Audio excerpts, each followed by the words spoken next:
What's going on, guys? You're watching Sneaker News on YouTube, and today we're going to unbox the adidas Yeezy Boost 350 V2 in the semi-frozen yellow colorway.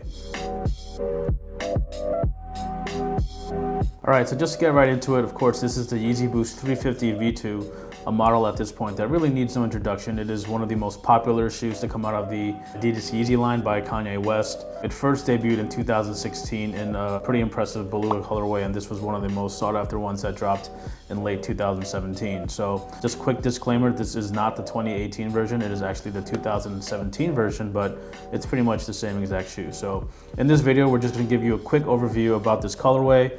We'll discuss a little bit more about Yeezy Boost in general, and again, see what's in store for 2019. Just a general kind of discussion around Yeezy Boosts, considering all the restocks and the mass releases and pretty much everything else that you do need to know. So just to kick things off, again, the official release date is December 14th, 2018, with a retail price of 220 bucks. They're releasing worldwide at sneaker boutiques, but you'll also find them on adidas.com, Foot Locker, Champs, Finish Line, pretty much all the quote-unquote GR spots. So despite them re-releasing in larger quantities, Yeezy Boosts have still sold out pretty well. So the answer to the question, are Yeezys dead? The answer is no, so we'll explain that too in a little bit. So for now, let's just take a closer look at this colorway.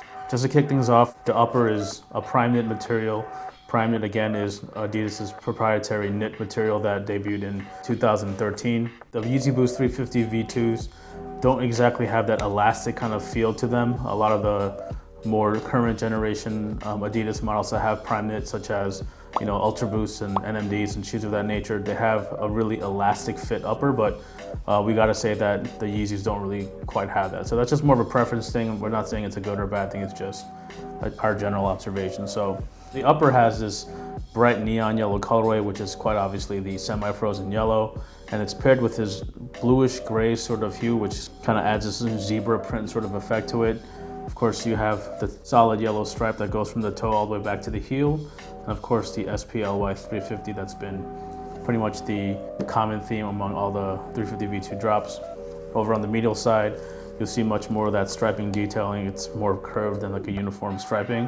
What made the semi-frozen yellow so interesting, besides the fact that they were limited when they first dropped, is that it was the first Yeezy 350 V2 that had this two-tone sole. So again, the rib sole, midsole right here is that semi-frozen yellow, but the outsole is this true gum sole colorway. So quite an odd pairing. When the photos first leaked, people were very hesitant about them, but it kind of works. It's definitely one of the more unique Yeezy colorways yet. Most of the 350 V2s you've seen were triple white, or even the Sesame, which also had like a similar two-tone sole. The brighter colorways seem to have pushed out the whole monochromatic look, and the neon tones do look really nice with all the detailing on this 350 V2. So that's just a pretty quick overview about the shoe. There's nothing too spectacular in terms of details and materials, because you guys already know this shoe pretty in and out. But again, this dropped last year in 2017.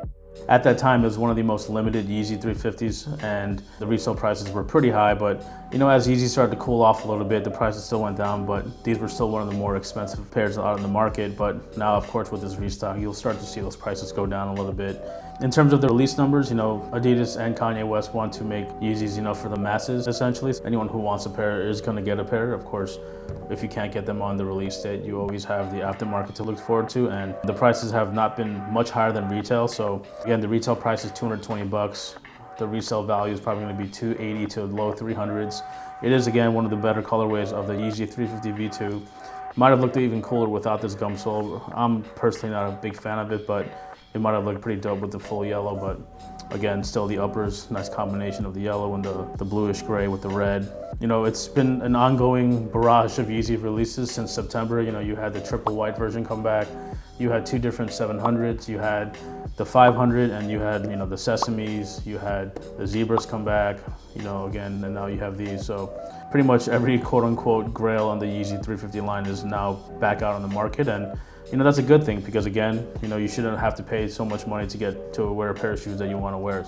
So that's pretty much it. That was a quick overview of the Adidas Yeezy Boost 350 V2 in the semi-frozen yellow colorway. Again, we'd like to point out that this is a 2017 release version, but it's pretty much exactly the same as the upcoming 2018 version. This is a very attractive colorway. The 350 model is one of the most popular. It's very wearable, super comfortable. It has that full length boost. So If you have a chance to copy these at retail and you want them, don't hesitate, don't sleep. Again, let us know in the comments if this is a must cop for you. We definitely think it's one of the better Yeezy drops of 2018, even if it is existing colorway. Again, look at the links below if you need to find out a store list as well as raffles and online drops and things of that nature. We'll catch you in the next one.